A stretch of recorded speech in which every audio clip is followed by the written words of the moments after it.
ਖਬਰਾਂ ਦੇ ਬੁਲੇਟਿਨ ਦੇ ਸਪਾਂਸਰ ਨੇ ਰੀਅਲਟਰ ਗੁਰਜਤਿੰਦਰ ਸਿੰਘ ਰੰਧਾਵਾ। ਹਰ ਤਰ੍ਹਾਂ ਦੀ ਪ੍ਰਾਪਰਟੀ ਖਰੀਦਣ ਤੇ ਵੇਚਣ ਲਈ ਤੁਸੀਂ ਕਾਲ ਕਰ ਸਕਦੇ ਹੋ।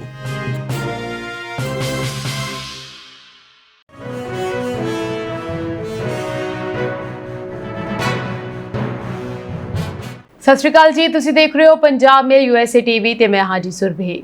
ਖਬਰਾਂ ਦੇ ਇਸ ਬੁਲੇਟਿਨ 'ਚ ਬਹੁਤ-ਬਹੁਤ ਸਵਾਗਤ। ਪੇਸ਼ ਆਨ ਦੇਸ਼ ਵਿਦੇਸ਼ ਨਾਲ ਜੁੜੀਆਂ ਹੋਈਆਂ ਕੁਝ ਖਾਸ ਤੇ ਚੋਣਵੀਆਂ ਖਬਰਾਂ। ਟਰੰਪ ਦੇ ਨਵੇਂ ਨਿਯਮਾਂ ਦੇ ਨਾਲ ਗ੍ਰੀਨ ਕਾਰਡ ਅਰਜ਼ੀਆਂ ਤੇ ਵਧਿਆ ਖਤਰਾ। ਅਮਰੀਕਾ 'ਚ ਫਰਜ਼ੀ ਵਿਆਹਾਂ ਰਾਹੀਂ ਇਮੀਗ੍ਰੇਸ਼ਨ ਧੋਖਾਧੜੀ ਦਾ ਵੱਡਾ ਮਾਮਲਾ।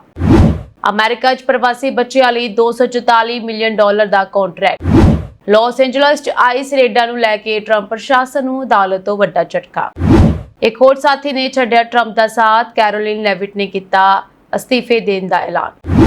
ਅਮਰੀਕਾ ਵਿੱਚ ਭਾਰਤੀ ਮੂਲ ਦੇ ਨੌਜਵਾਨ ਵੱਲੋਂ ਮਾਂ ਅਤੇ ਛੋਟੇ ਭਰਾ ਦਾ ਕਤਲ। ਉਹਨਾਂ ਖਬਰਾਂ ਦਾ ਵਿਸਥਾਰ, ਇਸ ਦੇ ਨਾਲ ਹੀ ਦੇਸ਼ ਤੇ ਵਿਦੇਸ਼ ਨਾਲ ਜੁੜੀਆਂ ਹੋਈਆਂ तमाम ਖਬਰਾਂ।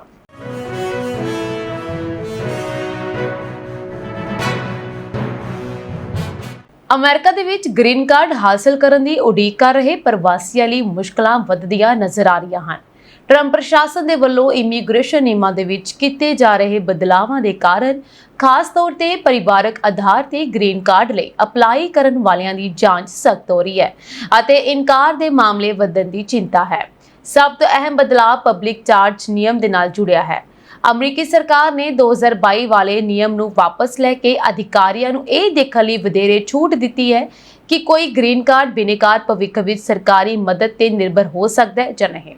ਇਸ ਤਹਿਤ SNAP ਯਾਨੀ ਸਨੈਪ ਹਾਊਸਿੰਗ ਸਹਾਇਤਾ ਵਰਗੀਆਂ ਸਰਕਾਰੀ ਸਹੂਲਤਾਂ ਦੀ ਵਰਤੋਂ ਵੀ ਕੁਝ ਮਾਮਲਿਆਂ ਵਿੱਚ ਗ੍ਰੀਨ ਕਾਰਡ ਦੀ ਅਰਜ਼ੀ ਦੀ ਜਾਂਚ ਦੌਰਾਨ ਧਿਆਨ ਵਿੱਚ ਰੱਖੀ ਜਾ ਸਕਦੀ ਹੈ। ਇਸ ਨਾਲ ਘੱਟ ਆਮਦਨ ਵਾਲੇ ਅਤੇ ਪਰਿਵਾਰਕ ਆਧਾਰ ਤੇ ਅਰਜ਼ੀ ਦੇਣ ਵਾਲੇ ਪ੍ਰਵਾਸੀਆਂ ਵਿੱਚ ਚਿੰਤਾ ਵਧੀ ਹੈ। ਇਸ ਤੋਂ ਇਲਾਵਾ ਵਿਆਹ ਰਾਹੀਂ ਗ੍ਰੀਨ ਕਾਰਡ ਲੈਣ ਵਾਲੇ ਮਾਮਲਿਆਂ ਵਿੱਚ ਵੀ ਜਾਂਚ ਸਖਤ ਹੋਣ ਦੀ ਗੱਲ ਸਾਹਮਣੇ ਆ ਰਹੀ ਹੈ। ਅਧਿਕਾਰੀ ਇਹ ਯਕੀਨੀ ਬਣਾਉਣ ਲਈ ਵਧੇਰੇ ਸਬੂਤ ਮੰਗ ਸਕਦੇ ਹਨ ਕਿ ਵਿਆਹ ਸਿਰਫ ਇਮੀਗ੍ਰੇਸ਼ਨ ਫਾਇਦਾ ਲੈਣ ਦੇ ਲਈ ਨਹੀਂ ਕੀਤਾ ਗਿਆ। ਸਾਂਝੇ ਬੈਂਕ ਖਾਤੇ, ਇੱਕੋ ਪਤੇ ਤੇ ਰਹਿਣ ਦੇ ਸਬੂਤ, ਇੰਸ਼ੋਰੈਂਸ ਤਸਵੀਰਾਂ ਅਤੇ ਰਿਸ਼ਤੇ ਨਾਲ ਜੁੜੇ ਹੋਰ ਦਸਤਾਵੇਜ਼ ਮਹੱਤਵਪੂਰਨ ਹੋ ਸਕਦੇ ਹਨ। ਇਮੀਗ੍ਰੇਸ਼ਨ ਮਾਹਰਾਂ ਦੇ ਮੁਤਾਬਕ ਮੌਜੂਦਾ ਮਾਹੌਲ ਵਿੱਚ ਗ੍ਰੀਨ ਕਾਰਡ ਅਰਜ਼ੀ ਵਿੱਚ ਛੋਟੀ ਜਿਹੀ ਗਲਤੀ ਜਾਂ ਅਧੂਰਾ ਦਸਤਾਵੇਜ਼ ਵੀ ਕੇਸ ਲਈ ਮੁਸ਼ਕਲ ਪੈਦਾ ਕਰ ਸਕਦਾ ਹੈ। ਇਸ ਲਈ ਗ੍ਰੀਨ ਕਾਰਡ ਲਈ ਅਪਲਾਈ ਕਰਨ ਵਾਲਿਆਂ ਨੂੰ ਆਪਣੀ ਆਮਦਨ, ਪਰਿਵਾਰਕ ਸਥਿਤੀ, ਸਰਕਾਰੀ ਲਾਭਾਂ ਦੀ ਵਰਤੋਂ ਅਤੇ ਸਾਰੇ ਇਮੀਗ੍ਰੇਸ਼ਨ ਦਸਤਾਵੇਜ਼ਾਂ ਦੀ ਧਿਆਨ ਦੇ ਨਾਲ ਸਮੀਖਿਆ ਕਰਕੇ ਹੀ ਅਰਜ਼ੀ ਦੇਣ ਦੀ ਸਲਾਹ ਦਿੱਤੀ ਜਾ ਰਹੀ ਹੈ। ਕੁੱਲ ਮਿਲਾ ਕੇ ਟਰੰਪ ਪ੍ਰਸ਼ਾਸਨ ਦੀ ਸਖਤ ਇਮੀਗ੍ਰੇਸ਼ਨ ਨੀਤੀ ਦੇ ਕਾਰਨ ਗ੍ਰੀਨ ਕਾਰਡ ਦੀ ਪ੍ਰਕਿਰਿਆ ਹੋਰ ਜਾਂਚ ਪੜਤਾਲ ਵਾਲੀ ਬਣ ਰਹੀ ਹੈ ਅਤੇ ਬਿਨੇਕਾਰਾਂ ਲਈ ਸਹੀ ਦਸਤਾਵੇਜ਼ ਤੇ ਮਜ਼ਬੂਤ ਕੇਸ ਪਹਿਲਾਂ ਨਾਲੋਂ ਵੀ ਜ਼ਿਆਦਾ ਜ਼ਰੂਰੀ ਹੋ ਗਿਆ ਹੈ। ਅਮਰੀਕਾ ਵਿੱਚ ਇਮੀਗ੍ਰੇਸ਼ਨ ਫਰਾਡ ਖਿਲਾਫ ਵੱਡੀ ਕਾਰਵਾਈ ਕੀਤੀ ਗਈ ਹੈ। ਅਮਰੀਕੀ ਨਿਆਂ ਵਿਭਾਗ ਨੇ ਇੱਕ ਦਹਾਕੇ ਤੋਂ ਚੱਲ ਰਹੀ ਕਥਿਤ ਇਮੀਗ੍ਰੇਸ਼ਨ ਧੋਖਾਧੜੀ ਦੀ ਸਕੀਮ ਦੇ ਵਿੱਚ 11 ਲੋਕਾਂ ਦੇ ਖਿਲਾਫ ਦੋਸ਼ ਲਗਾਏ ਹਨ। ਰਾਈਟਰਸ ਦੇ ਮੁਤਾਬਕ ਇਸ ਨੈਟਵਰਕ ਤੇ ਕਰੀਬ 1000 ਫਰਜ਼ੀ ਵਿਆਹ ਕਰਵਾਉਣ ਦਾ ਦੋਸ਼ ਹੈ। ਇਨ੍ਹਾਂ ਵਿਆਹਾਂ ਦਾ ਮਕਸਦ ਮੁੱਖ ਤੌਰ ਤੇ ਚੀਨੀ ਨਾਗਰਿਕਾਂ ਨੂੰ ਅਮਰੀਕਾ ਦੇ ਵਿੱਚ ਕਾਨੂੰਨੀ ਇਮੀਗ੍ਰੇਸ਼ਨ ਸਟੇਟਸ ਹਾਸਲ ਕਰਵਾਉਣਾ ਦੱਸਿਆ ਗਿਆ ਹੈ। ਜਾਂਚ ਮੁਤਾਬਕ ਵਿਦੇਸ਼ੀ ਨਾਗਰਿਕ ਕਥਿਤ ਤੌਰ ਤੇ ਇਨ੍ਹਾਂ ਵਿਆਹਾਂ ਦਾ ਇੰਤਜ਼ਾਮ ਕਰਨ ਵਾਲੇ ਵਿਚੋਲਿਆਂ ਨੂੰ ਇੱਕ ਗ੍ਰੀਨ ਕਾਰਡ ਲਈ $1 ਲੱਖ ਤੱਕ ਦੀ ਰਕਮ ਦਿੰਦੇ ਸਨ। ਇਸ ਦੇ ਬਦਲੇ ਉਹਨਾਂ ਦੀ ਜੋੜੀ ਅਮਰੀਕੀ ਨਾਗਰਿਕਾਂ ਦੇ ਨਾਲ ਬਣਾਈ ਜਾਂਦੀ ਸੀ। ਇਸ ਕਥਿਤ ਨੈਟਵਰਕ ਵਿੱਚ ਵਿਆਹ ਨੂੰ ਅਸਲੀ ਦਿਖਾਉਣ ਦੇ ਲਈ ਨਕਲੀ ਵਿਆਹ ਦੀਆਂ ਤਸਵੀਰਾਂ ਅਤੇ ਹੋਰ ਸਬੂਤ ਤਿਆਰ ਕਰਨ ਦੇ ਦੋਸ਼ ਵੀ ਸਾਹਮਣੇ ਆਏ ਹਨ। ਅਧਿਕਾਰੀਆਂ ਦੇ ਮੁਤਾਬਕ ਇਹ ਮਾਮਲਾ ਅਮਰੀਕੀ ਇਮੀਗ੍ਰੇਸ਼ਨ ਸਿਸਟਮ ਦੀਆਂ ਕਮਜ਼ੋਰੀਆਂ ਦਾ ਫਾਇਦਾ ਚੁੱਕਣ ਦੇ ਨਾਲ ਜੁੜਿਆ ਹੋਇਆ ਹੈ। ਇਹ ਕਾਰਵਾਈ ਅਜਿਹੇ ਸਮੇਂ ਹੋਈ ਹੈ ਜਦੋਂ ਡੋਨਾਲਡ ਟਰੰਪ ਵੱਲੋਂ ਬਰਥ ਟੂਰਿਜ਼ਮ ਅਤੇ ਇਮੀਗ੍ਰੇਸ਼ਨ ਧੋਖਾਧੜੀ ਦੇ ਖਿਲਾਫ ਸਖਤੀ ਕੀਤੀ ਜਾ ਰਹੀ ਹੈ। ਹਾਲ ਹੀ ਦੇ ਵਿੱਚ ਟਰੰਪ ਪ੍ਰਸ਼ਾਸਨ ਨੇ ਬਰਥ ਟੂਰਿਜ਼ਮ ਨੂੰ ਨਿਸ਼ਾਨਾ ਬਣਾਉਂਦੇ ਹੋਏ ਨਵੇਂ ਹੁਕਮ ਵੀ ਜਾਰੀ ਕੀਤੇ ਹਨ।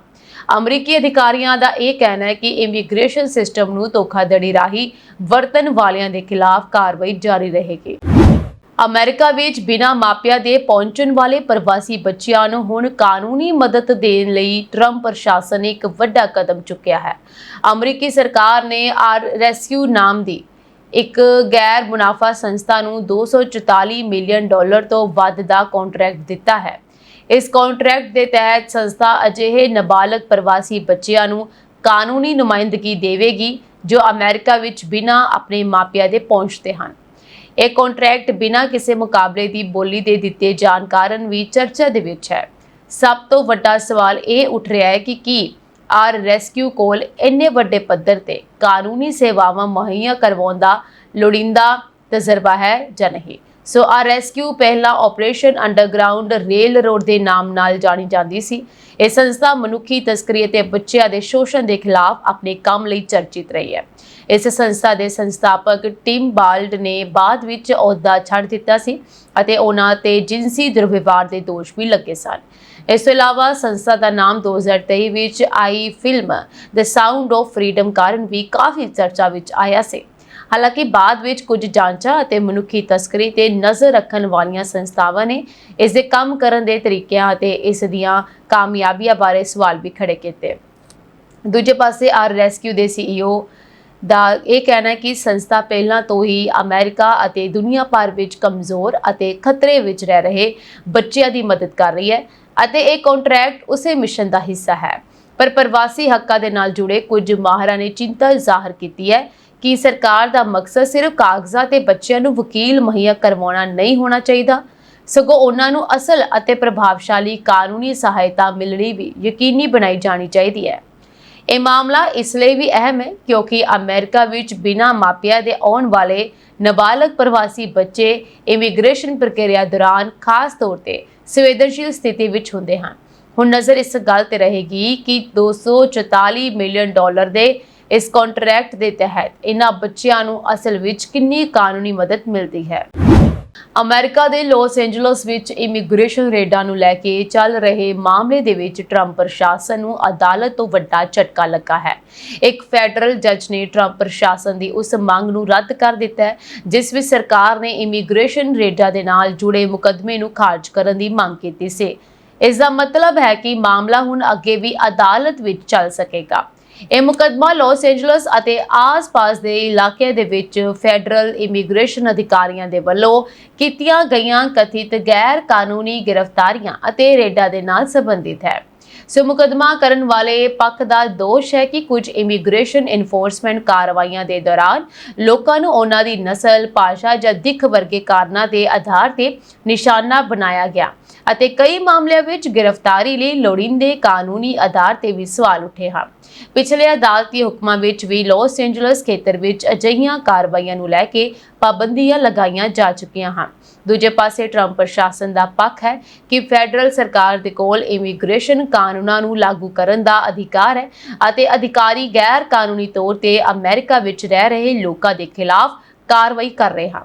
ਪਰ ਹੁਣ ਜੱਜ ਵੱਲੋਂ ਕੇਸ ਖਾਰਜ ਕਰਨ ਦੀ ਸਰਕਾਰੀ ਮੰਗ ਰੱਦ ਹੋਣ ਤੋਂ ਬਾਅਦ ਇਮੀਗ੍ਰੇਸ਼ਨ ਰੇਡਾਂ ਦੌਰਾਨ ਫੈਡਰਲ ਏਜੰਸੀਆਂ ਦੀ ਕਾਰਵਾਈ ਕਾਨੂੰਨੀ ਹੱਦਾਂ ਦੇ ਅੰਦਰ ਸੀ ਜਾਂ ਨਹੀਂ, ਇਸ ਸਵਾਲ ਤੇ ਅਦਾਲਤੀ ਲੜਾਈ ਜਾਰੀ ਰਹੇਗੀ। ਲਾਸ ਐਂਜਲਸ ਵਿੱਚ ਇਮੀਗ੍ਰੇਸ਼ਨ ਇਨਫੋਰਸਮੈਂਟ ਪਹਿਲਾਂ ਵੀ ਵੱਡਾ ਸਿਆਸੀ ਅਤੇ ਕਾਨੂੰਨੀ ਮੁੱਦਾ ਬਣ ਚੁੱਕਿਆ ਹੈ। ਇਸ ਲਈ ਇਸ ਕੇਸ ਦਾ ਅਗਲਾ ਫੈਸਲਾ ਅਮਰੀਕਾ ਵਿੱਚ ਇਮੀਗ੍ਰੇਸ਼ਨ ਰੇਡਾਂ ਅਤੇ ਆਈਸ ਦੀ ਕਾਰਵਾਈ ਦੇ ਤਰੀਕੇ ਤੇ ਅਸਰ ਪਾ ਸਕਦਾ ਹੈ। ਈਰਾਨ ਦੇ ਨਾਲ ਜੰਗ ਦੇ ਵਿਚਾਲੇ ਅਮਰੀਕਾ ਤੋਂ ਇੱਕ ਬੇहद ਵੱਡੀ ਖਬਰ ਸਾਹਮਣੇ ਆ ਰਹੀ ਹੈ, ਜਿੱਥੇ ਰਾਸ਼ਟਰਪਤੀ ਡੋਨਾਲਡ ਟਰੰਪ ਦੀ ਪ੍ਰੈਸ ਸਕੱਤਰ ਕੈਰੋਲਿਨ ਲੈਵਿਟ ਅਗਸਤ ਦੇ ਅੰਤ ਵਿੱਚ ਆਪਣੇ ਅਹੁਦੇ ਤੋਂ ਅਸਤੀਫਾ ਦੇ ਦੇਵੇਗੀ। ਰਾਸ਼ਟਰਪਤੀ ਟਰੰਪ ਨੇ ਆਪਣੇ social media platform truth social ਤੇ ਇਹ ਜਾਣਕਾਰੀ ਸਾਂਝੀ ਕੀਤੀ ਹੈ। ਲੈਵਿਟ ਆਪਣੇ ਪਰਿਵਾਰ ਅਤੇ ਬੱਚਿਆਂ ਦੇ ਨਾਲ ਸਮਾਂ ਬਿਤਾਉਣ ਦੇ ਲਈ ਇਹ ਅਹੁਦਾ ਛੱਡ ਰਹੀ ਹੈ। ਹਾਲਾਂਕਿ ਅਹੁਦਾ ਛੱਡਣ ਤੋਂ ਬਾਅਦ ਵੀ ਉਹ ਟਰੰਪ ਦੀਆਂ ਬਾਹਰੀ ਮੁੱਖ ਸਲਾਹਕਾਰਾਂ ਵਿੱਚੋਂ ਇੱਕ ਵਜੋਂ ਕੰਮ ਕਰਦੀ ਰਹੇਗੀ ਅਤੇ ਆਗਾਮੀ ਮਿਡਟਰਮ ਚੋਣਾਂ ਵਿੱਚ ਰਿਪਬਲਿਕਨ ਪਾਰਟੀ ਲਈ ਇੱਕ ਪ੍ਰਭਾਵਸ਼ਾਲੀ ਆਵਾਜ਼ ਬਣੀ ਰਹੇਗੀ। ਰਾਸ਼ਟਰਪਤੀ ਟਰੰਪ ਨੇ ਲੈਵਿਟ ਦੀ ਤਾਰੀਫ ਕਰਦਿਆਂ ਇਹ ਲਿਖਿਆ, ਸਾਡੀ ਸ਼ਾਨਦਾਰ ਵਾਈਟ ਹਾਊਸ ਪ੍ਰੈਸ ਸਕੱਤਰ ਅਤੇ ਮੇਰੀ ਸਭ ਤੋਂ ਭਰੋਸੇਮੰਦ ਸਹਿਯੋਗੀ ਕੈਰੋਲਿਨ ਲੈਵਿਟ ਮਹੀਨੇ ਦੇ ਅੰਤ ਵਿੱਚ ਆਪਣੇ ਪਰਿਵਾਰ ਅਤੇ ਛੋਟੇ ਬੱਚਿਆਂ ਦੇ ਨਾਲ ਸਮਾਂ ਬਿਤਾਉਣ ਦੇ ਲਈ ਆਪਣਾ ਅਹੁਦਾ ਛੱਡ ਰਹੀ ਹੈ। ਲੈਵਿਟ ਦੇ ਇਸ ਫੈਸਲੇ ਦਾ ਉਹ ਪੂਰੀ ਤਰ੍ਹਾਂ ਸਮਰਥਨ ਕਰਦੇ ਹਨ ਅਤੇ ਸਤਿਕਾਰ ਕਰਦੇ ਹਨ। ਲੈਵਿਟ ਨੇ ਦੱਸਿਆ ਕਿ ਮਈ 'ਚ ਧੀ ਦੇ ਜਨਮ ਤੋਂ ਬਾਅਦ ਵਾਈਟ ਹਾਊਸ ਅਤੇ ਇੱਕ ਮਾਂ ਦੀ ਭੂਮਿਕਾ ਨਿਭਾਉਣਾ ਉਸ ਲਈ ਬਹੁਤ ਮੁਸ਼ਕਿਲ ਹੋ ਰਿਹਾ ਸੀ। ਉਸਨੇ ਇਹ ਕਿਹਾ ਕਿ ਆਪਣੇ 2 ਛੋਟੇ ਬੱਚਿਆਂ ਦੀ ਦੇਖਭਾਲ ਅਤੇ ਉਹਨਾਂ ਦੇ ਨਾਲ ਸਮਾਂ ਬਿਤਾਉਣ ਦੇ ਲਈ ਉਸਨੇ ਇਹ ਅਹਿਮ ਫੈਸਲਾ ਲਿਆ ਹੈ। ਜ਼ਿਕਰਯੋਗ ਹੈ ਕਿ ਕੈਰੋਲਿਨ ਲੈਵਿਟ ਮਹਿਜ਼ 27 ਸਾਲ ਦੀ ਉਮਰ 'ਚ ਅਮਰੀਕੀ ਇਤਿਹਾਸ ਦੀ ਸਭ ਤੋਂ ਘੱਟ ਉਮਰ ਦੀ ਵਾਈਟ ਹਾਊਸ ਪ੍ਰੈਸ ਸਕੱਤਰ ਬਣੀ ਸੀ। ਇਸ ਤੋਂ ਪਹਿਲਾਂ ਉਹ ਟਰੰਪ ਦੇ ਪਹਿਲੇ ਕਾਰਜਕਾਲ ਦੇ ਵਿੱਚ ਸਹਾਇਕ ਪ੍ਰੈਸ ਸਕੱਤਰ ਅਤੇ 2024 ਦੀਆਂ ਰਾਸ਼ਟਰਪਤੀ ਚੋਣਾਂ ਦੇ ਵਿੱਚ ਉਹਨਾਂ ਦੀ ਮੁਹਿੰਮ ਦੀ ਬੁਲਾਰਾ ਵੀ ਰਹਿ ਚੁੱਕੀ ਹੈ। ਹਾਲਾਂਕਿ ਟਰੰਪ ਨੇ ਅਜੇ ਤੱਕ ਲੈਵਿਟ ਦੀ ਜਗ੍ਹਾ ਨਵੇਂ ਪ੍ਰੈਸ ਸਕੱਤਰ ਦਾ ਐਲਾਨ ਨਹੀਂ ਕੀਤਾ, ਪਰ ਰਿਪੋਰਟਾਂ ਦੇ ਅਨੁਸਾਰ ਇਸ ਅਹੁਦੇ ਲਈ ਵਾਈਟ ਹਾਊਸ ਦੇ counsel David Warrington, Will Scharf, Steven Cheung ਅਤੇ ਅਬੀਗੇਲ ਜੈਕਸਨ ਦੇ ਨਾਵਾਂ ਤੇ ਵਿਚਾਰ ਕੀਤਾ ਜਾ ਰਿਹਾ ਹੈ। ਅਮਰੀਕਾ ਦੇ ਮੈਸੇਚਿਉਸੇਟਸ ਵਿੱਚ 17 ਸਾਲਾਂ ਦੇ ਭਾਰਤੀ ਮੂਲ ਦੇ ਲੜਕੇ ਨੇ ਆਪਣੇ ਘਰ ਵਿੱਚ ਮਾਂ ਅਤੇ ਛੋਟੇ ਭਰਾ ਦਾ ਕਤਲ ਕਰਨ ਦੇ ਦੋਸ਼ ਲੱਗੇ ਹਨ। ਐਕਟਨ ਦੇ ਰਹਿਣ ਵਾਲੇ ਅਰਜੁਨ ਅਰਵਿੰਦ ਤੇ ਆਪਣੇ ਭਰਾ ਸਿਧਾਰਥ ਅਰਵਿੰਦ ਅਤੇ ਮਾਂ ਸੁਧਾ ਵੈਂਕਟੇਸਨ ਦੀ ਮੌਤ ਦੇ ਸਬੰਧ ਵਿੱਚ ਕਤਲ ਦੇ 2 ਮਾਮਲਿਆਂ, ਘਰ ਜਾਂ ਪਰਿਵਾਰਕ ਮੈਂਬਰ ਤੇ ਹਮਲੇ ਅਤੇ ਕੁੱਟਮਾਰ ਦੇ 2 ਮਾਮਲਿਆਂ, ਹਮਲੇ ਤੇ ਕੁੱਟਮਾਰ ਦੇ 2 ਮਾਮਲਿਆਂ ਬਿਨਾਂ ਅਧਿਕਾਰ ਦੇ ਵਾਹਨ ਦੀ ਵਰਤੋਂ ਕਰਨ ਅਤੇ ਮੋਟਰ ਵਾਹਨ ਦੀ ਚੋਰੀ ਦੇ 2 ਦੋਸ਼ ਲਗਾਏ ਗਏ ਹਨ। ਦੋਸ਼ ਹੈ ਕਿ ਅਰਜੁਨ ਨੇ ਆਪਣੇ ਘਰ ਦੇ ਅੰਦਰ ਆਪਣੀ ਮਾਂ ਅਤੇ ਭਾਈ ਤੇ ਘਾਤਕ ਹਮਲਾ ਕੀਤਾ ਅਤੇ ਮੌਕੇ ਤੋਂ ਫਰਾਰ ਹੋ ਗਿਆ। ਦੋਵੇਂ ਪੀੜਤਾਂ ਦੇ ਸਪਸ਼ਟ ਸੱਟਾਂ ਦੇ ਨਿਸ਼ਾਨ ਮਿਲੇ ਹਨ, ਪਰ ਮੁੱਖ ਮੈਡੀਕਲ ਪ੍ਰੀਖਿਅਕ ਨੇ ਅਜੇ ਤੱਕ ਮੌਤ ਦੇ ਅਸਲ ਕਾਰਨ ਅਤੇ ਢੰਗ ਬਾਰੇ ਜਾਣਕਾਰੀ ਜਾਰੀ ਨਹੀਂ ਕੀਤੀ ਹੈ। ਹੱਤਿਆਵਾਂ ਦੇ ਵਿੱਚ ਵਰਤੇ ਗਏ ਹਥਿਆਰ ਦੀ ਕਿਸਮ ਦੀ ਵੀ ਅਜੇ ਜਾਂਚ ਕੀਤੀ ਜਾ ਰਹੀ ਹੈ। ਮਿਡਲਸੈਕਸ ਦੀ ਜ਼ਿਲ੍ਹਾ ਅਟਾਰਨੀ ਮੈਰੀਅਨ ਰਿਆਨ ਅਤੇ ਐਕਟਨ ਦੇ ਪੁਲਿਸ ਮੁਖੀ ਡਗਲਸ ਨੇ ਦੱਸਿਆ ਕਿ ਇਹ ਮੌਤਾਂ ਮੰਗਲਵਾਰ ਨੂੰ ਬੋਸਟਨ ਤੋਂ ਲਗਭਗ 48 ਕਿਲੋਮੀਟਰ ਦੂਰ ਐਕਟਨ ਵਿੱਚ ਪਰਿਵਾਰ ਦੇ ਮਾਰਥਾ ਲੇਨ ਸਥਿਤ ਘਰ ਦੇ ਅੰਦਰ ਵਾਪਰੀਆਂ ਹਨ। ਅਧਿਕਾਰੀ ਨੇ ਦੱਸਿਆ ਕਿ 11 ਅਗਸਤ ਨੂੰ ਸ਼ਾਮ 6:30 ਵਜੇ ਤੋਂ ਤੁਰੰਤ ਬਾਅਦ ਐਕਟਨ ਪੁਲਿਸ ਨੂੰ ਅਰਜੁਨ ਦੇ ਪਿਤਾ ਦਾ ਫੋਨ ਆਇਆ, ਜੋ ਆਪਣੇ ਪਰਿਵਾਰਕ ਮੈਂਬਰਾਂ ਨਾਲ ਸੰਪਰਕ ਕਰਨ ਵਿੱਚ ਅਸਮਰਥ ਸਨ। ਘਰ ਆਉਣ ਵਾਲੇ ਇੱਕ ਟਿਊਟਰ ਵੀ ਘਰ ਦੇ ਅੰਦਰ ਕਿਸੇ ਨਾਲ ਸੰਪਰਕ ਕਰਨ ਵਿੱਚ ਅਸਫਲ ਰਹੇ ਸਨ। ਅਰਜੁਨ ਦੇ ਪਿਤਾ ਦਾ ਸਵੇਰੇ ਕੰਮ ਤੇ ਜਾਣ ਤੋਂ ਪਹਿਲਾਂ ਆਪਣੀ ਪਤਨੀ ਸੁਧਾ ਦੇ ਨਾਲ ਆਖਰੀ ਵਾਰ ਸੰਪਰਕ ਹੋਇਆ ਸੀ, ਜਦਕਿ ਉਸ ਦਾ ਛੋਟਾ ਭਰਾ ਸਿਧਾਰਥ ਆਖਰੀ ਵਾਰ ਦੁਪਹਿਰ 12 ਵਜੇ ਦੇ ਆਸ-ਪਾਸ ਦੇਖਿਆ ਗਿਆ ਸੀ। ਘਰ ਪਹੁੰਚਣ ਤੇ ਪੁਲਿਸ ਨੂੰ ਦੋਵੇਂ ਪੀੜਿਤ ਅੰਦਰ ਮ੍ਰਿਤਕ ਮਿਲੇ। ਅਧਿਕਾਰੀਆਂ ਨੇ ਦੱਸਿਆ ਕਿ ਸਿਧਾਰਥ ਪਹਿਲੀ ਮੰਜ਼ਲ ਤੇ ਅਤੇ ਸੁਧਾ ਤਿਆਰ ਕੀਤੇ ਗਏ ਬੇਸਮੈਂਟ ਵਿੱਚ ਮਿਲੇ। ਪੁਲਿਸ ਨੇ ਦੱਸਿਆ ਕਿ ਅਰਜੁਨ ਘਰ ਵਿੱਚ ਨਹੀਂ ਸੀ ਅਤੇ ਕਥਿਤ ਤੌਰ ਤੇ ਆਪਣੀ ਮਾਂ ਦੀ ਕਾਰ ਵਿੱਚ ਫਰਾਰ ਹੋ ਗਿਆ ਸੀ। ਜਾਂਚਕਰਤਾਵਾਂ ਨੇ ਅਰਜੁਨ ਦਾ ਪਤਾ ਲਗਾਉਣ ਦੀ ਕੋਸ਼ਿਸ਼ ਕੀਤੀ, ਪਰ ਸ਼ੁਰੂ ਵਿੱਚ ਉਸ ਅਸਫਲ ਰਹੇ ਅਤੇ ਕਾਨੂੰਨ ਲਾਗੂ ਕਰਨ ਵਾਲੀਆਂ ਏਜੰਸੀਆਂ ਅਤੇ ਜਨਤਾ ਨੂੰ ਉਸ ਤੇ ਨਜ਼ਰ ਰੱਖਣ ਲਈ ਸੁਚੇਤ ਕੀਤਾ। ਸੋ ਬੁੱਧਵਾਰ ਤੜਕੇ ਮੈਸੇਚਿਉਸੇਟਸ ਦੇ ਵੇਲੈਂਡ ਵਿੱਚ ਪੁਲਿਸ ਨੇ ਇੱਕ ਪਾਰਕਿੰਗ ਲਾਟ ਵਿੱਚ ਇੱਕ ਗੈਰ ਸੰਬੰਧਿਤ ਅਲਾਰਮ ਦਾ ਜਵਾਬ ਦਿੰਦੇ ਹੋਏ ਅਰਜੁਨ ਨੂੰ ਵਾਹਨ ਸਮੇਤ ਲੱਭ ਲਿਆ। ਉਸ ਨੂੰ ਬਿਨਾਂ ਕਿਸੇ ਘਟਨਾ ਦੇ ਹਿਰਾਸਤ ਵਿੱਚ ਲੈ ਲਿਆ ਗਿਆ। ਮਿਡਲਸੈਕਸ ਕਾਉਂਟੀ ਜ਼ਿਲ੍ਹਾ ਅਟਾਰਨੀ ਦੇ ਦਫ਼ਤਰ ਵੱਲੋਂ ਜਾਰੀ ਇੱਕ ਬਿਆਨ ਵਿੱਚ ਕਿਹਾ ਗਿਆ ਕਿ ਬਾਅਦ ਦੀ ਜਾਂਚ ਤੋਂ ਪਤਾ ਚੱਲਦਾ ਹੈ ਕਿ ਅਰਜੁਨ ਹਾਲ ਹੀ ਦੇ ਵਿੱਚ ਚਿੰਤਾਜਨਕ ਵਿਵਹਾਰ ਦਿਖਾ ਰਿਹਾ ਸੀ, ਜਿਸ ਵਿੱਚ ਆਪਣੇ ਪਰਿਵਾਰ ਨੂੰ ਮਾਰਨ ਸੰਬੰਧੀ ਸਿਧਾਂਤਕ ਵਿਚਾਰਾਂ ਜਾਂ ਕਲਪਨਾਵਾਂ ਦੀ ਭਾਲ ਕਰਨ ਲਈ ਇੰਟਰਨੈਟ ਅਤੇ ਚੈਟ GPT ਦੀ ਵਰਤੋਂ ਕਰਨਾ ਸ਼ਾਮਲ ਹੈ। ਅਰਜੁਨ ਨੂੰ ਲੋਵੈਲ ਜੁਵੇਨਾਈਲ ਕੋਰਟ ਵਿੱਚ ਪੇਸ਼ ਕੀਤਾ ਜਾਣ ਦੀ ਉਮੀਦ ਹੈ, ਕਿਉਂਕਿ ਜੁਵੇਨਾਈਲ ਕੋਰਟ ਕੋਲ ਕਤਲ ਦੇ ਦੋਸ਼ ਦੇ ਅਧਿਕਾਰ ਖੇਤਰ ਨਹੀਂ ਹੈ। ਇਸ ਲਈ ਉਸ ਨੂੰ ਬਾਅਦ ਵਿੱਚ ਕਾਨਕੋਰਡ ਡਿਸਟ੍ਰਿਕਟ ਕੋਰਟ ਵਿੱਚ ਉਸ ਦੋਸ਼ ਅਤੇ ਸੰਬੰਧਿਤ ਹਮਲੇ ਦੇ ਦੋਸ਼ਾਂ ਲਈ ਪੇਸ਼ ਕੀਤਾ ਜਾਵੇਗਾ। ਅਮਰੀਕਾ ਵਿੱਚ 4 ਬੱਚਿਆਂ ਅਤੇ ਉਹਨਾਂ ਦੀ ਮਾਂ ਦਾ ਕਤਲ ਕਰਨ ਮਗਰੋਂ ਪਿਓ ਨੇ ਪਿਸਤੌਲ ਆਪਣੇ ਵੱਲ ਘੁਮਾ ਲਈ ਅਤੇ ਕੁਝ ਹੀ ਪਲਾਂ ਵਿੱਚ ਹੱਸਦਾ ਵਸਦਾ ਪਰਿਵਾਰ ਖਤਮ ਹੋ ਗਿਆ। 53 ਸਾਲਾਂ ਦੇ ਪਿਓ ਨੇ 9/11 ਤੇ ਕਾਲ ਕਰਦਿਆਂ ਆਪਣਾ ਗੁਨਾਹ ਕਬੂਲ ਕੀਤਾ ਅਤੇ ਨਾਲ ਹੀ ਦੱਸਿਆ ਕਿ ਹੁਣ ਉਹ ਵੀ ਦੁਨੀਆ ਨੂੰ ਅਲਵਿਦਾ ਆਖ ਰਿਹਾ ਹੈ। ਪੁਲਿਸ ਅਫਸਰ ਘਰ ਦਾ ਦਰਵਾਜ਼ਾ ਤੋੜ ਅੰਦਰ ਦਾਖਲ ਹੋਏ, ਪਰ ਉਦੋਂ ਤੱਕ ਬਹੁਤ ਦੇਰ ਹੋ ਚੁੱਕੀ ਸੀ। ਕੈਂਸਸ ਸੂਬੇ ਵਿੱਚ ਵਿਨਫੀਲਡ ਸ਼ਹਿਰ ਵਿੱਚ ਵਾਪਰੀ ਵਾਰਦਾਤ ਮਗਰੋਂ ਪੁਲਿਸ ਨੇ ਪਰਿਵਾਰ ਦੀ ਸ਼ਨਾਖਤ 53 ਸਾਲ ਦੇ ਰੋਨਲਡ ਵਿਲੀਅਮਸ, ਬੱਚਿਆਂ ਦੀ ਮਾਂ ਕੈਲੀ ਜਾਰਜ, 9 ਸਾਲਾਂ ਦੇ ਕੈਰਲ ਵਿਲੀਅਮਸ, 7 ਸਾਲਾਂ ਦੇ ਰੋਨਲਡ ਵਿਲੀਅਮਸ, 5 ਸਾਲਾਂ ਦੀ ਸਾਰਾ ਵਿਲੀਅਮਸ ਅਤੇ 3 ਸਾਲਾਂ ਦੀ ਕੈਲੀ ਵਿਲੀਅਮਸ ਵਜੋਂ ਕੀਤੀ ਹੈ। ਵਿਨਫੀਲਡ ਪੁਲਿਸ ਨੇ ਦੱਸਿਆ ਕਿ ਰੋਨਲਡ ਪਿਛਲੇ ਕੁਝ ਸਮੇਂ ਤੋਂ ਮਾਨਸਿਕ ਪਰੇਸ਼ਾਨੀਆਂ ਵਿੱਚੋਂ ਲੰਘ ਰਿਹਾ ਸੀ। ਉਸ ਵੱਲੋਂ ਲੋਕਾਂ ਨਾਲ ਝਗੜੇ ਦੇ ਕਈ ਮਾਮਲੇ ਸਾਹਮਣੇ ਆਏ, ਪਰ ਪਰਿਵਾਰ ਨੂੰ ਖਤਮ ਕਰਨ ਦੀ ਵਾਰਦਾਤ ਨੇ ਸ਼ਹਿਰ ਨੂੰ ਝੰਜੋੜ ਕੇ ਰੱਖ ਦਿੱਤਾ।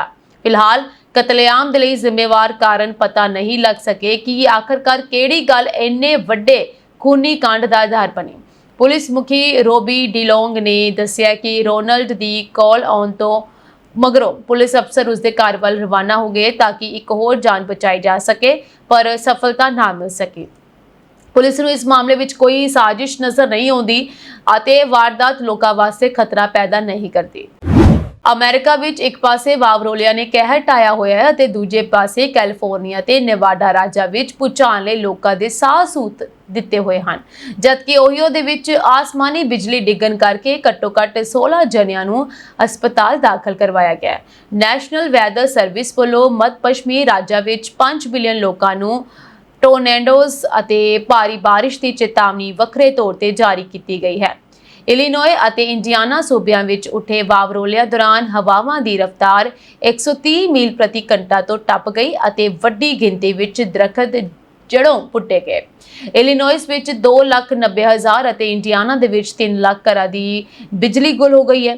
ਹਾਈਵੇਜ਼ ਤੋਂ ਲੰਘ ਰਹੇ ਲੋਕਾਂ ਨੂੰ ਓਵਰਪਾਸ ਹੇਠਾਂ ਆਸਰਾ ਨਾ ਲੈਣ ਦਾ ਸੁਝਾਅ ਦਿੰਦਿਆਂ ਮਾਹਰਾਂ ਨੇ ਕਿਹਾ ਕਿ ਅਜਿਹੀਆਂ ਥਾਵਾਂ ਕੁਦਰਤੀ ਆਫਤ ਤੋਂ ਬਚਾਅ ਕਰਨ ਦੀ ਬਜਾਏ ਜਾਨ ਦਾ ਖੋਅ ਬਣ ਸਕਦੀਆਂ ਹਨ।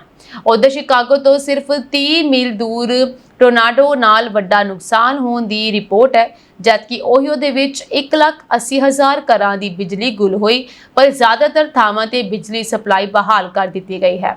ਮੌਸਮ ਵਿਗਿਆਨੀਆਂ ਦਾ ਇਹ ਕਹਿਣਾ ਹੈ ਕਿ ਅਮਰੀਕਾ ਵਿੱਚ 1985 ਤੋਂ ਬਾਅਦ ਵਾਵਰੋਲਿਆਂ ਦੇ ਰੁਝਾਨ ਵਿੱਚ ਵੱਡੀ ਤਬਦੀਲੀ ਦੇਖਣ ਨੂੰ ਮਿਲੀ ਹੈ। 40 ਸਾਲ ਪਹਿਲਾਂ ਓਕਲਾਹੋਮਾ, ਕੈਂਸਸ ਅਤੇ ਟੈਕਸਸ ਦੇ ਉੱਤਰੀ ਇਲਾਕਿਆਂ ਵਿੱਚ ਜ਼ਿਆਦਾ ਵਾਵਰੋਲੇ ਉੱਠਦੇ ਸਨ, ਪਰ ਹੁਣ ਜ਼ਿਆਦਾ ਮਾਰ ਮਿਸੀਸਿਪੀ, ਟੈਨੈਂਸੀ ਅਤੇ ਓਹੀਓ ਵੈਲੀ ਤੇ ਪੈ ਰਹੀ ਹੈ। ਉਧਰ ਆਸਮਾਨੀ ਬਿਜਲੀ ਡਿੱਗਣ ਦੀ ਘਟਨਾ ਬਾਰੇ ਅਧਿਕਾਰੀਆਂ ਨੇ ਦੱਸਿਆ ਕਿ ਗ੍ਰਾਫਟਨ ਸੈਂਟਰ ਦੇ ਕੈਦੀ ਲੰਚ ਟਾਈਮ ਤੋਂ ਬਾਅਦ ਇੱਕ ਇਮਾਰਤ ਤੋਂ ਦੂਜੀ ਇਮਾਰਤ ਵੱਲ ਜਾ ਰਹੇ ਸਨ ਜਦੋਂ ਬਿਜਲੀ ਡਿੱਗੀ। ਜ਼ਖਮੀਆਂ ਨੂੰ ਹਸਪਤਾਲ ਦਾਖਲ ਕਰਵਾਇਆ ਗਿਆ ਹੈ, ਜਿਨ੍ਹਾਂ ਵਿੱਚੋਂ ਕੁਝ ਦੀ ਹਾਲਤ ਨਾਜ਼ੁਕ ਦੱਸੀ ਜਾ ਰਹੀ ਹੈ। ਓਹੀਓ ਵਿੱਚ ਤੇਜ਼ ਹਵਾਵਾਂ ਦੇ ਨਾਲ ਪਏ ਭਾਰੀ ਮੀਂਹ ਨੇ ਕੁਝ ਥਾਵਾਂ ਤੇ ਹੜ੍ਹਾਂ ਵਰਗੇ ਹਾਲਾਤ ਪੈਦਾ ਕਰ ਦਿੱਤੇ ਅਤੇ 1500 ਲੋਕਾਂ ਦੀ ਵਸੋਂ ਵਾਲਾ ਰੋਜ਼ਵਿਲ ਇਲਾਕਾ ਪਾਣੀ ਵਿੱਚ ਘਿਰ ਗਿਆ। ਹਾਲਾਤ ਦੀ ਨਜ਼ਾਕਤ ਨੂੰ ਵੇਖਦਿਆਂ ਰੋਜ਼ਵਿਲ ਅਤੇ ਕਰੂਕਸਵਿਲ ਵਿਖੇ ਨੈਸ਼ਨਲ ਗਾਰਡਸ ਦੀ ਹਾਈ ਵਾਟਰ ਰੈਸਕਿਊ ਟੀਮ ਤੈਨਾਤ ਕੀਤੀ ਗਈ। ਅਮਰੀਕੀ ਰਾਸ਼ਟਰਪਤੀ ਡੋਨਾਲਡ ਟਰੰਪ ਨੇ ਦਾਅਵਾ ਕੀਤਾ ਹੈ ਕਿ ਅਮਰੀਕਾ ਨੇ ਸਟ੍ਰੇਟ ਆਫ ਹਾਰਮੁਜ਼ ਵਿੱਚ ਇੱਕ ਮਜ਼ਬੂਤ ਸਟੀਲ ਦੀ ਕੰਧ ਖੜੀ ਕਰ ਦਿੱਤੀ ਹੈ, ਜੋ ਭਵਿੱਖ ਵਿੱਚ ਵੀ ਕਾਇਮ ਰਹੇਗੀ। ਆਪਣੇ social media platform truth social ਤੇ ਪੋਸਟ ਸਾਂਝੀ ਕਰਦਿਆਂ ਟਰੰਪ ਨੇ ਲਿਖਿਆ ਕਿ ਮਿਡਲ ਈਸਟ ਦਾ ਦਾਦਾ ਕਹਾਉਣ ਵਾਲਾ ਈਰਾਨ ਹੁਣ ਪਹਿਲਾਂ ਵਰਗਾ ਨਹੀਂ ਰਿਹਾ। ਉਹਨਾਂ ਨੇ ਕਿਹਾ, ਈਰਾਨ ਹੁਣ ਸਿਰਫ ਗੱਲਾਂ ਕਰਦਾ ਹੈ, ਕੋਈ ਠੋਸ ਕਾਰਵਾਈ ਨਹੀਂ ਕਰ ਸਕਦਾ। ਰਾਸ਼ਟਰਪਤੀ ਟਰੰਪ ਨੇ ਦਾਅਵਾ ਕੀਤਾ ਕਿ ਈਰਾਨ ਦੇ ਕੋਲ ਹੁਣ ਪੈਸੇ ਖਤਮ ਹੋ ਚੁੱਕੇ ਹਨ ਅਤੇ ਉਹ ਪੂਰੀ ਤਰ੍ਹਾਂ ਬਰਬਾਦ ਹੋ ਗਿਆ ਹੈ। ਉੱਥੇ ਮਹਿੰਗਾਈ ਦਰ 300% ਤੱਕ ਪਹੁੰਚ ਚੁੱਕੀ ਹੈ। ਈਰਾਨ ਤੇ ਤੰਜ਼ ਕੱਸਦਿਆਂ ਟਰੰਪ ਨੇ ਇਹ ਕਿਹਾ, ਉਹਨਾਂ ਦੇ ਕੋਲ ਨਾ ਤਾਂ ਜਲ ਸੈਨਾ ਅਤੇ ਨਾ ਹੀ ਹਵਾਈ ਸੈਨਾ ਹੈ। ਉਹਨਾਂ ਦੀ ਬਾਕੀ ਬਚੀ ਫੌਜ ਨੂੰ ਤਨਖਾਹਾਂ ਵੀ ਨਹੀਂ ਮਿਲ ਰਹੀਆਂ ਅਤੇ ਇਸਲਾਮਿਕ ਰੈਵੋਲੂਸ਼ਨਰੀ ਗਾਰਡ ਕੋਪਸ ਪੂਰੀ ਤਰ੍ਹਾਂ ਬਰਬਾਦ ਹੋ ਕੇ ਭੱਜ ਰਹੀ ਹੈ। ਟਰੰਪ ਨੇ ਸਪਸ਼ਟ ਕੀਤਾ ਕਿ ਇਸ ਵੇਲੇ ਹਾਰਮੁਜ਼ ਸਟ੍ਰੇਟ ਤੇ ਅਮਰੀਕਾ ਦਾ ਪੂਰਾ ਕੰਟਰੋਲ ਹੈ। ਇਸ ਨਾਕਾਬੰਦੀ ਕਾਰਨ ਹਾਰਮੁਜ਼ ਵਿੱਚੋਂ ਲੰਘਣ ਵਾਲੇ ਜਹਾਜ਼ਾਂ ਦੀ ਗਿਣਤੀ ਬੇਹੱਦ ਘੱਟ ਰਹਿ ਗਈ ਹੈ, ਜਿੱਥੇ ਦੁਨੀਆ ਦਾ 20% ਕੱਚਾ ਤੇਲ ਲੰਘਦਾ ਹੈ ਅਤੇ ਆਮ ਦਿਨਾਂ ਵਿੱਚ ਰੋਜ਼ਾਨਾ 130 ਤੋਂ 140 ਜਹਾਜ਼ ਗੁਜ਼ਰਦੇ ਸਨ। ਉੱਥੇ 12 ਅਗਸਤ ਨੂੰ ਸਿਰਫ 8 ਜਹਾਜ਼ ਹੀ ਲੰਘੇ। ਮੰਗਲਵਾਰ ਨੂੰ ਇੱਕ ਵੱਡੀ ਘਟਨਾ ਵਿੱਚ ਅਮਰੀਕੀ ਹੈਲੀਕਾਪਟਰ ਨੇ ਪਨਾਮਾ ਦੇ ਝੰਡੇ ਵਾਲੇ ਕਾਰਗੋ ਜਹਾਜ਼ MV ਵੇਲਾ ਨੋਵਾ ਤੇ ਮਿਜ਼ਾਈਲ ਦਾਗੀ, ਜੋ ਅਮਰੀਕੀ ਨਾਕਾਬੰਦੀ ਨੂੰ ਤੋੜ ਕੇ ਈਰਾਨੀ ਬੰਦਰਗਾਹ ਵੱਲ ਵਧ ਰਿਹਾ ਸੀ। ਦੂਜੇ ਪਾਸੇ ਈਰਾਨ ਨੇ ਸਾਫ਼ ਕਰ ਦਿੱਤਾ ਹੈ ਕਿ ਉਹ ਕਿਸੇ ਵੀ ਨਵੇਂ ਸਮਝੌਤੇ ਤੇ ਦਸਤਖਤ ਨਹੀਂ ਕਰੇਗਾ। ਈਰਾਨੀ ਪ੍ਰਸ਼ਾਸਨ ਦਾ ਕਹਿਣਾ ਹੈ ਕਿ ਜਦੋਂ ਤੱਕ ਅਮਰੀਕਾ ਉਸ ਦੀਆਂ ਸ਼ਰਤਾਂ ਨਹੀਂ ਮੰਨਦਾ ਅਤੇ ਜੂਨ ਦੇ ਸਮਝੌਤੇ ਦੀਆਂ ਕਥਿਤ ਉਲੰਘਣਾਵਾਂ ਨੂੰ ਸੁਲਝਾਉਂਦਾ ਨਹੀਂ, ਉਦੋਂ ਤੱਕ ਇਹ ਜਲਡਮਰੂ ਬੰਦ ਹੀ ਰਹੇਗਾ। ਹਾਲਾਂਕਿ ਜਹਾਜ਼ਾਂ ਦੀ ਸੁਰੱਖਿਅਤ ਆਵਾਜਾਈ ਲਈ ਈਰਾਨ ਅਤੇ ਓਮਾਨ ਵਿਚਕਾਰ ਨਵੇਂ ਸਮੁੰਦਰੀ ਰੂਟ ਬਣਾਉਣ ਤੇ ਸਹਿਮਤੀ ਬਣ ਰਹੀ ਹੈ, ਪਰ ਈਰਾਨ ਇਸ ਨੂੰ ਲਾਂਘਾ ਖੋਲ੍ਹਣ ਦੀ ਗਾਰੰਟੀ ਨਹੀਂ ਮੰਨ ਰਿਹਾ।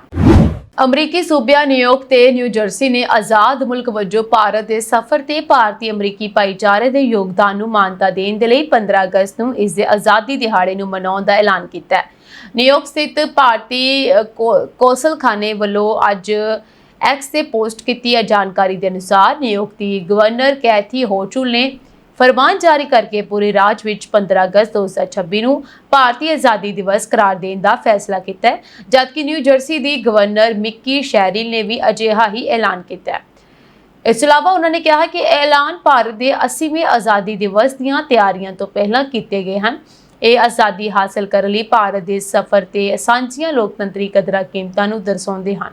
ਦੋਵਾਂ ਰਾਜਾਂ ਵੱਲੋਂ ਕੀਤੇ ਐਲਾਨਾਂ ਮੁਤਾਬਕ ਨਿਊਯਾਰਕ ਅਤੇ ਨਿਊ ਜਰਸੀ ਦੋਵੇਂ ਗੁਆਂਢੀ ਰਾਜ ਅਮਰੀਕਾ ਵਿੱਚ ਸਭ ਤੋਂ ਵੱਧ ਪ੍ਰਭਾਵਸ਼ਾਲੀ ਭਾਰਤੀ ਅਮਰੀਕੀ ਲੋਕਾਂ ਦਾ ਟਿਕਾਣਾ ਹਨ। ਇੱਥੇ ਭਾਰਤੀ ਮੂਲ ਦੇ ਨਿਵਾਸੀ ਕਾਰੋਬਾਰ, ਸਿਹਤ ਸੰਭਾਲ, ਤਕਨੀਕ, ਸਿੱਖਿਆ ਅਤੇ ਲੋਕ ਸੇਵਾਵਾਂ ਵਿੱਚ ਅਹਿਮ ਯੋਗਦਾਨ ਪਾ ਰਹੇ ਹਨ। ਨਿਊਯਾਰਕ ਸਥਿਤ ਭਾਰਤੀ ਕੌਂਸਲਖਾਨੇ ਨੇ ਦੋਵਾਂ ਗਵਰਨਰਸ ਦਾ ਉਹਨਾਂ ਦੇ ਐਲਾਨਾਂ ਲਈ ਧੰਨਵਾਦ ਕਰਦਿਆਂ ਇਹ ਕਿਹਾ ਕਿ ਉਹ ਹਮੇਸ਼ਾ ਭਾਰਤ ਅਮਰੀਕਾ ਦੀ ਦੋਸਤੀ ਅਤੇ ਦੋਵਾਂ ਰਾਜਾਂ ਵਿੱਚ ਭਾਰਤੀ ਅਮਰੀਕੀਆਂ ਦੇ ਮਹੱਤਵਪੂਰਨ ਯੋਗਦਾਨ ਨੂੰ ਮਾਨਤਾ ਦਿੰਦੇ ਹਨ। ਕੈਨੇਡਾ ਬਾਰਡਰ ਸਰਵਿਸਿਜ਼ ਏਜੰਸੀ ਦੇ ਅਧਿਕਾਰੀਆਂ ਨੇ ਕੈਲਗਰੀ ਵਿੱਚ ਉਸ ਥਾਂ ਤੇ ਛਾਪਾ ਮਾਰਿਆ ਹੈ ਜਿੱਥੇ ਅੰਤਰਰਾਸ਼ਟਰੀ ਵਿਦਿਆਰਥੀ ਪ੍ਰਦਰਸ਼ਨ ਕਰ ਰਹੇ ਹਨ। ਮੌਕੇ ਤੇ ਮੌਜੂਦ ਲੋਕਾਂ ਨੇ ਦੱਸਿਆ ਕਿ ਅਧਿਕਾਰੀਆਂ ਨੇ ਉਹਨਾਂ ਦੇ ਇਮੀਗ੍ਰੇਸ਼ਨ ਦਸਤਾਵੇਜ਼ਾਂ ਦੀ ਜਾਂਚ ਕੀਤੀ। ਇਹ ਏਜੰਸੀ ਪੂਰੇ ਕੈਨੇਡਾ ਦੇ ਵਿੱਚ ਇਮੀਗ੍ਰੇਸ਼ਨ ਕਾਨੂੰਨਾਂ ਨੂੰ ਲਾਗੂ ਕਰਨ, ਸੰਭਾਵੀ ਉਲੰਘਣਾਵਾਂ ਦੀ ਜਾਂਚ ਕਰਨ ਅਤੇ ਦੇਸ਼ ਨਿਕਾਲੇ ਦੀਆਂ ਕਾਰਵਾਈਆਂ ਨੂੰ ਅੰਜਾਮ ਦੇਣ ਦੇ ਮੱਦੇਨਜ਼ਰ ਕੀਤੀ ਗਈ ਹੈ। ਇਸ ਪ੍ਰਦਰਸ਼ਨ ਵਿੱਚ 1000 ਤੋਂ ਵੱਧ ਅੰਤਰਰਾਸ਼ਟਰੀ ਗ੍ਰੈਜੂਏਟ ਸ਼ਾਮਲ ਹਨ, ਜਿਨ੍ਹਾਂ ਦੇ ਵਿੱਚ ਜ਼ਿਆਦਾਤਰ ਭਾਰਤ ਦੇ ਪੰਜਾਬ ਨਾਲ ਸੰਬੰਧਿਤ ਵਿਦਿਆਰਥੀ ਹਨ। ਪੋਸਟ ਗ੍ਰੈਜੂਏਸ਼ਨ ਵਰਕ ਪਰਮਿਟ ਦੀਆਂ ਅਰਜ਼ੀਆਂ ਵਿਆਪਕ ਤੌਰ ਤੇ ਰੱਦ ਕੀਤੇ ਜਾਣ ਤੋਂ ਬਾਅਦ ਪ੍ਰਦਰਸ਼ਨਕਾਰੀ ਲਗਭਗ 10 ਦਿਨਾਂ ਤੋਂ ਸੜਕਾਂ ਤੇ ਪ੍ਰਦਰਸ਼ਨ ਕਰ ਰਹੇ ਹਨ ਅਤੇ ਲੜੀਵਾਰ ਭੁੱਖ ਹੜਤਾਲ ਤੇ ਬੈਠੇ ਹਨ। ਗ੍ਰੈਜੂਏਟ ਅਧਿਕਾਰੀਆਂ ਨੂੰ ਉਹਨਾਂ ਦੀਆਂ ਅਰਜ਼ੀਆਂ ਤੇ ਮੁੜ ਵਿਚਾਰ ਕਰਨ ਦੀ ਅਪੀਲ ਕਰ ਰਹੇ ਹਨ, ਇਹ ਕਹਿੰਦੇ ਹੋਏ ਕਿ ਉਹਨਾਂ ਨੇ ਇਸ ਭਰੋਸੇ ਨਾਲ ਆਪਣੇ ਪ੍ਰੋਗਰਾਮਾਂ ਵਿੱਚ ਦਾਖਲਾ ਲਿਆ ਅਤੇ ਪੂਰਾ ਕੀਤਾ ਕਿ ਉਹ ਪਰਮਿਟਾਂ ਲਈ ਯੋਗ ਸਨ। ਇਹ ਸਥਿਤੀ ਕਥਿਤ ਤੌਰ ਤੇ ਕੁਝ ਹੱਦ ਤੱਕ ਪੰਜਾਬ ਦੇ ਜਲੰਧਰ ਵਿੱਚ ਸਥਿਤ ਇੱਕ ਇਮੀਗ੍ਰੇਸ਼ਨ ਫਰਮ ਤੋਂ ਪੈਦਾ ਹੋਈ ਹੈ। ਪੰਜਾਬ ਵਿੱਚ ਪਰਿਵਾਰ ਅਕਸਰ ਵਿਦਿਆਰਥੀਆਂ ਨੂੰ ਵਿਦੇਸ਼ ਭੇਜਣ ਲਈ ਮਹੱਤਵਪੂਰਨ ਵਿੱਤੀ ਨਿਵੇਸ਼ ਕਰਦੇ ਹਨ ਅਤੇ ਪ੍ਰਭਾਵਿਤ ਗ੍ਰੈਜੂਏਟਾਂ ਨੇ ਰਿਪੋਰਟ ਦਿੱਤੀ ਹੈ ਕਿ ਉਹਨਾਂ ਨੇ ਇਸ ਧਾਰਨਾ ਤਹਿਤ ਭਾਰੀ ਟਿਊਸ਼ਨ ਫੀਸਾਂ ਅਦਾ ਕੀਤੀਆਂ ਹਨ ਕਿ ਉਹ ਪੜ੍ਹਾਈ ਤੋਂ ਬਾਅਦ ਦੇ ਕੰਮ ਦੇ ਪਰਮਿਟਾਂ ਲਈ ਯੋਗ ਹੋਣਗੇ। Immigration refugees and citizenship Canada ਨੇ ਇਹ ਕਿਹਾ ਕਿ ਇਸ ਦੇ ਜੂਨ 2026 ਦੇ ਅਪਡੇਟ ਨੇ ਸਿਰਫ ਗੈਰ ਕ੍ਰੈਡਿਟ ਪ੍ਰੋਗਰਾਮਾਂ ਬਾਰੇ ਮੌਜੂਦਾ ਯੋਗਤਾ ਲੋੜਾਂ ਨੂੰ ਸਪਸ਼ਟ ਕੀਤਾ ਹੈ ਅਤੇ ਮੁੱਖ ਮਾਪਦੰਡ ਬਦਲੇ ਨਹੀਂ ਹਨ। ਹਾਲਾਂਕਿ ਵਿਦਿਆਰਥੀਆਂ ਦਾ ਤਰਕ ਹੈ ਕਿ ਉਹਨਾਂ ਦੀਆਂ ਅਰਜ਼ੀਆਂ ਪਿਛਲੀਆਂ ਸਮਝਾਂ ਤਹਿਤ ਨੇਕ ਨੀਤੀ ਨਾਲ ਜਮ੍ਹਾਂ ਕਰਵਾਈਆਂ ਗਈਆਂ ਸਨ ਅਤੇ ਉਹਨਾਂ ਕੇਸਾਂ ਦਾ ਮੁੜ ਮੁਲਾਂਕਣ ਕੀਤਾ ਜਾਣਾ ਚਾਹੀਦਾ ਹੈ। ਸੋ ਤੁਹਾਨੂੰ ਦੱਸ ਦਈਏ ਕਿ ਵਿਅਕਤੀਗਤ ਅਰਜ਼ੀ ਰੱਦ ਹੋਣ ਤੋਂ ਵੱਧ ਕੇ ਇੱਕ ਵੱਡੇ ਜਨਤਕ ਪ੍ਰਦਰਸ਼ਨ ਵਿੱਚ ਬਦਲ ਗਿਆ ਹੈ, ਜਿਸ ਨਾਲ ਕੈਨੇਡੀਅਨ ਇਮੀਗ੍ਰੇਸ਼ਨ ਅਧਿਕਾਰੀਆਂ ਅਤੇ ਅਲਬਰਟਾ ਦੀ ਸੂਬਿਆਈ ਸਰਕਾਰ ਦੀਆਂ ਪ੍ਰਤੀਕਿਰਿਆਵਾਂ ਸਾਹਮਣੇ ਆਈਆਂ ਹਨ, ਕਿਉਂਕਿ ਪ੍ਰਭਾਵਿਤ ਗ੍ਰੈਜੂਏਟ ਕਾਨੂੰਨੀ ਉਪਾਵਾਂ ਅਤੇ ਪ੍ਰਸ਼ਾਸਕੀ ਸਮੀਖਿਆਵਾਂ ਦੀ ਮੰਗ ਕਰ ਰਹੇ ਹਨ। ਨਿਊ ਜਰਸੀ ਦੇ ਵੁੱਡਬ੍ਰਿਜ ਕਾਉਂਟੀ ਦੇ ਟਾਊਨ ਇਜ਼ਲਿਨ ਵਿਖੇ ਓਕਟਰੀ ਰੋਡ ਤੇ ਸਥਿਤ ਨਵਲੱਖਾ ਜਿਊਲਰਸ ਨਾਮੀ ਭਾਰਤੀ ਗਹਿਣਿਆਂ ਦੇ ਸਟੋਰ ਤੋਂ ਬੀਤੀ ਸ਼ਾਮ 7:30 ਵਜੇ ਦੇ ਕਰੀਬ 10 ਲੱਖ ਡਾਲਰ ਦੇ ਗਹਿਣੇ ਅਤੇ ਹੀਰੇ ਲੁੱਟ ਕੇ ਲੈ ਗਏ। ਸੀਸੀਟੀਵੀ ਵਿੱਚ ਕੈਦ ਹੋਈਆਂ ਤਸਵੀਰਾਂ ਅਨੁਸਾਰ ਇਸ ਲੁੱਟ ਵਿੱਚ ਕੁੱਲ 6 ਲੁਟੇਰੇ ਸ਼ਾਮਲ ਸਨ, ਜਿਨ੍ਹਾਂ ਵਿੱਚ 4 ਮਾਸਕ ਪਹਿਨ ਕੇ ਹਥੌੜਿਆਂ ਅਤੇ ਵੱਡੇ ਪਲਾਸਟਿਕ ਦੇ ਥੈਲਿਆਂ ਨਾਲ ਸਟੋਰ ਅੰਦਰ ਦਾਖਲ ਹੋਏ ਅਤੇ 2 ਬਾਹਰ ਹੀ ਖੜੇ ਰਹੇ। ਲੁਟੇਰਿਆਂ ਨੇ ਹਥੌੜਿਆਂ ਦੇ ਨਾਲ ਕਾਊਂਟਰਾਂ ਦੀ ਭੰਨਤੋੜ ਕਰਕੇ ਸਿਰਫ 45 ਸਕਿੰਟਾਂ ਵਿੱਚ ਹੀ ਪੂਰੇ ਸਟੋਰ ਨੂੰ ਸਾਫ਼ ਕਰ ਦਿੱਤਾ ਅਤੇ ਬਾਹਰ ਖੜੀ ਕਾਰ ਵਿੱਚ ਫਰਾਰ ਹੋ ਗਏ। ਸਟੋਰ ਦੇ ਸਹਿ ਮਾਲਕ ਸੋਨੂ ਚੌਹਾਨ ਨੇ ਦੱਸਿਆ ਕਿ ਉਹਨਾਂ ਨੇ ਆਪਣੀ ਸਾਰੀ ਜਮ੍ਹਾਂ ਪੂੰਜੀ ਲਗਾ ਕੇ ਇਹ ਕਾਰੋਬਾਰ ਨਵਾਂ ਹੀ ਸ਼ੁਰੂ ਕੀਤਾ ਸੀ, ਪਰ ਇਸ ਲੁੱਟ ਨੇ ਉਹਨਾਂ ਨੂੰ ਡੂੰਘੇ ਸੰਕਟ ਵਿੱਚ ਪਾ ਦਿੱਤਾ ਹੈ। ਪੁਲਿਸ ਨੇ ਮਾਮਲੇ ਦੀ ਜਾਂਚ ਕਰ ਰਹੀ ਹੈ ਅਤੇ ਲੁਟੇਰਿਆਂ ਦੀ ਭਾਲ ਵਿੱਚ ਲੱਗੀ ਹੋਈ ਹੈ। ਚੀਨ ਨੇ ਕਿਹਾ ਹੈ ਕਿ ਚੀਨ ਭਾਰਤ ਸਰਹੱਦ ਤੇ ਸਥਿਤੀ ਫਿਲਹਾਲ ਸਥਿਰ ਹੈ, ਜਦੋਂ ਤੱਕ ਅਰੁਣਾਚਲ ਪ੍ਰਦੇਸ਼ ਸਰਹੱਦ ਨੇੜੇ ਚੀਨੀ ਫੌਜੀ ਗਤੀਵਿਧੀਆਂ ਵਧਣ ਦੀਆਂ ਰਿਪੋਰਟਾਂ ਤੇ ਕੋਈ ਵੀ ਟਿੱਪਣੀ ਕਰਨ ਤੋਂ ਇਨਕਾਰ ਕਰ ਦਿੱਤਾ ਹੈ। ਵਿਦੇਸ਼ ਮੰਤਰਾਲੇ ਦੇ ਤਰਜਮਾਨ ਨੇ ਇਹ ਟਿੱਪਣੀਆਂ ਮੀਡੀਆ ਦੇ ਉਹਨਾਂ ਸਵਾਲਾਂ ਦਾ ਜਵਾਬ ਦਿੰਦਿਆਂ ਕੀਤੀਆਂ, ਜਿਨ੍ਹਾਂ ਵਿੱਚ ਪੁੱਛਿਆ ਗਿਆ ਸੀ ਕਿ ਕੀ ਭਾਰਤ ਨਾਲ ਹਾਲ ਹੀ ਵਿੱਚ ਕੋਈ ਫੌਜੀ ਘਟਨਾ ਵਾਪਰੀ ਹੈ ਅਤੇ ਕੀ ਚੀਨ ਨੇ ਇਸ ਸੂਬੇ ਨੇੜੇ ਆਪਣੀਆਂ ਫੌਜੀ ਗਤੀਵਿਧੀਆਂ ਵਧਾ ਦਿੱਤੀਆਂ ਹਨ, ਜਿਸ ਨੂੰ ਚੀਨ ਦੱਖਣੀ ਤਿੱਬਤ ਦਾ ਹਿੱਸਾ ਦੱਸਦਾ ਹੈ। ਸੋ ਉਹਨਾਂ ਨੇ ਕਿਹਾ ਕਿ ਚੀਨ ਭਾਰਤ ਸਰਹੱਦ ਤੇ ਸਥਿਤੀ ਫਿਲਹਾਲ ਸਥਿਰ ਹੈ।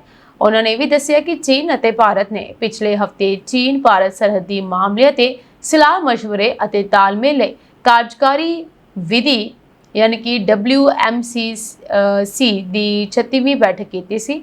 ਉਹਨਾਂ ਨੇ ਹੋਰ ਕਿਹਾ ਕਿ ਦੋਵੇਂ ਪੱਖ ਕੂਟਨੀਤਿਕ ਅਤੇ ਫੌਜੀ ਚੈਨਲਸ ਰਾਹੀਂ ਸੰਪਰਕ ਬਣਾ ਕੇ ਰੱਖਣ ਅਤੇ ਸਰਹੱਦੀ ਖੇਤਰਾਂ ਵਿੱਚ ਸਾਂਝੇ ਤੌਰ ਤੇ ਅਮਨ ਸ਼ਾਂਤੀ ਬਣਾ ਕੇ ਰੱਖਣ ਲਈ ਸਹਿਮਤ ਹੋਏ ਹਨ।